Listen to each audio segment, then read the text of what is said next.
సోదరులకు సోదరుడి మళ్ళకు అందరికీ 76వ గణతంత్ర దినోత్సవం సందర్భంగా శుభాకాంక్షలు తెలియజేస్తూ ఈ విగ్రహం గురించి కొందరు చాలా అపోహలు వ్యక్తం చేశారు.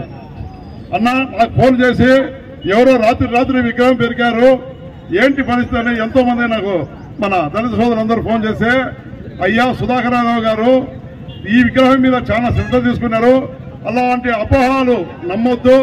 ఖచ్చితంగా 26వ తారీఖున ఖచ్చితంగా మంచి విగ్రహం ఏర్పాటు చేసేదానికి ఆయన ప్రతిజ్ఞ పట్టాడు. కాబట్టి మీరందరూ అపోహలు పడుకోకుండా మంచి టైంలో ఆవిష్కరణ కూడా జరుగుతుందనేసి కూడా చెప్పడం జరిగింది. ఆయనకు మన అందరం కూడా ఒకసారి కృతజ్ఞతలు తెలపాలని కోరుతున్నాను. గతంలో 50 సంవత్సరాల గత పాలకులైనటువంటి ఏ ఒక్క వ్యక్తి కూడా మైదుకూరుని ఇంత అద్భుతంగా తీర్చిన వ్యక్తి అనతి కాలంలోనే 6 నెలల కాలంలోనే ఈ విధంగా తయారు చేసిన మైదుకూరు సుందరవందనంగా తయారు చేసినట్టే అది ఒక్క సుధాకర్ రావు గారికి దక్కుతుందనేది కూడా ఈ సందర్భంగా మీకు తెలియజేస్తూ ఈ అవకాశం ఇచ్చినటువంటి మన మైదుకూరు ప్రజలందరికీ కూడా మరొక్కసారి ధన్యవాదాలు తెలియజేసుకుంటూ సెలవు తీసుకున్నాను. జై హింద్.